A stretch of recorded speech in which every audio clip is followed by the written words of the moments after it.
Before the Iranian Revolution in 1979, Iran's economy looked like it had a bright future ahead of it. Having grown at about 8% a year since the start of the so-called White Revolution in 1963, according to World Bank data, by 1977, Iran had a GDP per capita of about $2,200, significantly more than the global average and above countries like Turkey and South Korea. That year, Iran was the 18th largest economy in the world and the largest in the Middle East. Today, things look very different.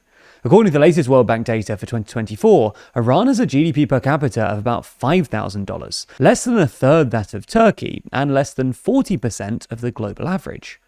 According to the latest IMF data, which is slightly more up-to-date than the World Bank data, Iran's total GDP today stands at just $300 billion, making it only the 51st largest economy in the world, well behind Israel, Saudi Arabia, and even the UAE.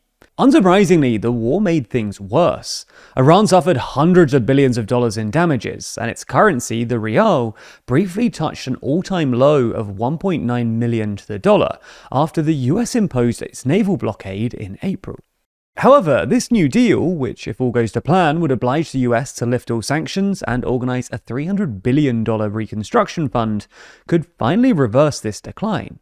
So in this video, we're going to explain why Iran's economy could, or even should, be a lot bigger than it is, whether this new deal could allow Iran to reach its potential, and how this could upend the balance of power in the Middle East.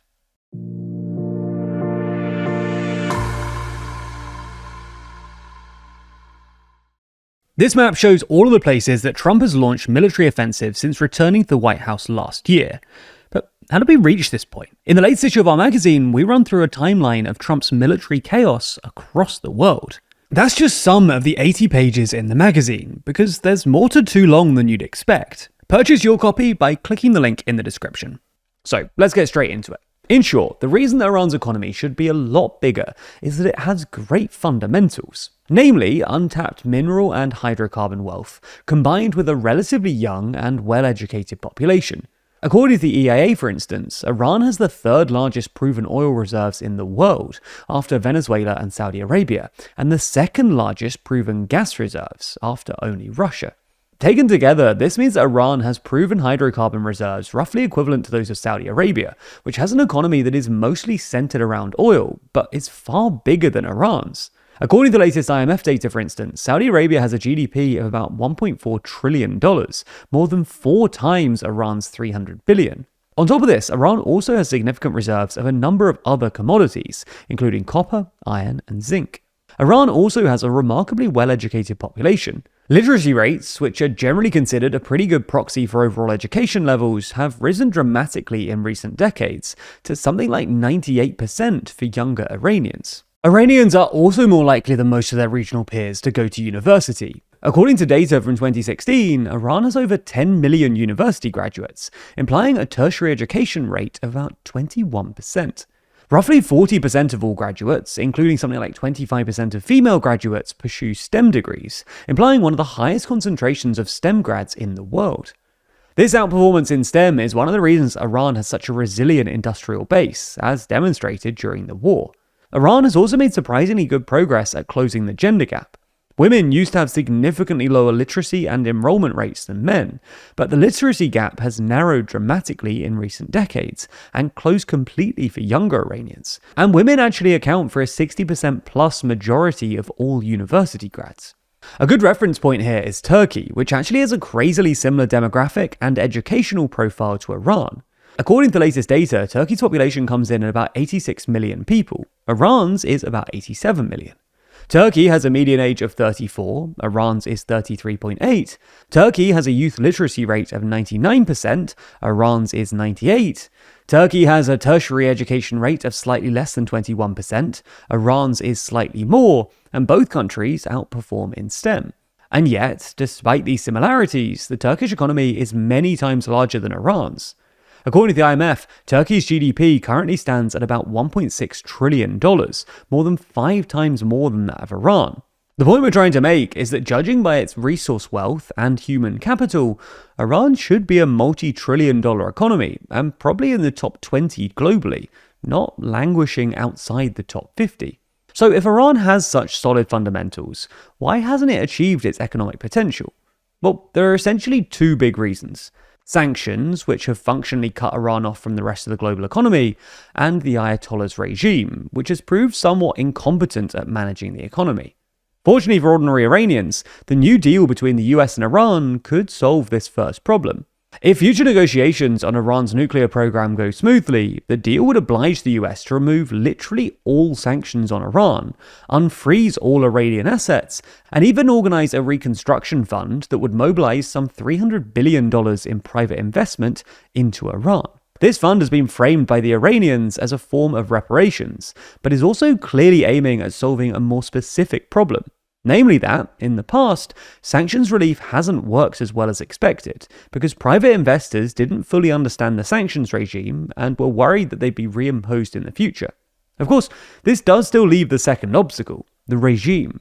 However, there are reasons to think that the regime that will emerge from this war will be more pragmatic, in certain respects, than the one that went into it. The killing of Ayatollah Khamenei and most of the senior leadership means that, within the Iranian state, power has shifted towards the IRGC and the younger generation, who are less ideological in their commitment to transnational Shia Islamism and more like bog-standard nationalist authoritarians. You can see this through their newfound willingness to lean into nationalist themes, something that the previous generation of Ayatollahs were very wary of, the underappreciated fact that they've quietly sidelined religious hardliners, and their emphasis on demonstrated competence rather than ideological purity.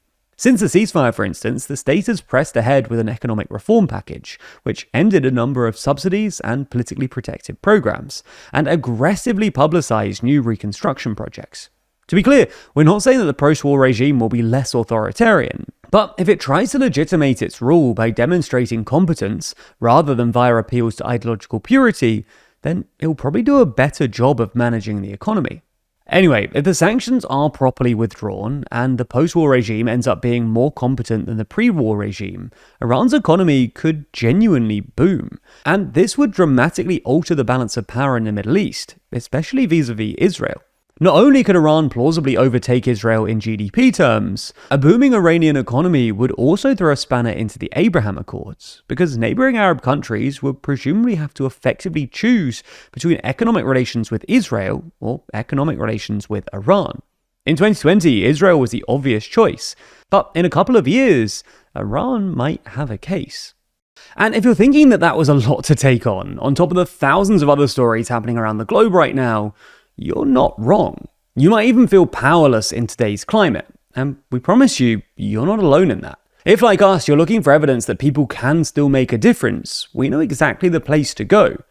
And that place is Planet Wild. Planet Wild is a community-based nature protection organization that is passionate about helping our planet, one step at a time. The power we have as a collective really shines bright through Planet Wild, as your membership directly funds a mission every month to give our planet a helping hand. These missions span from ensuring the ongoing survival of endangered animals like the grizzly bear, to cleaning up rivers before plastic reaches the ocean, and even rewilding Europe's last ancient forest. And with Planet Wild, you can know exactly what you're funding. They don't leave you wondering where your money is going, because they document all of these missions in video reports here on YouTube, so we can see exactly what we've helped to achieve. The impact we've made will be right before our eyes. Planet Wild is for those who are tired of words and want to see action.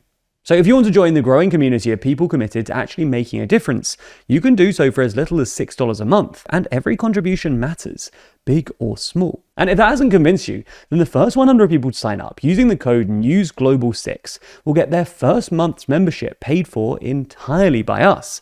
That's how passionate we are about Planet Wild. So by joining today, you'll immediately be able to make a difference and even see the impact you're having in less than 30 days on YouTube right here. You can cancel your membership at any time, so there's absolutely no catch. Just an easy, remarkable way to create real and lasting change. If you want to see them in action, then check out their latest mission protecting grizzly bears and other species by building the largest wildlife corridor in America.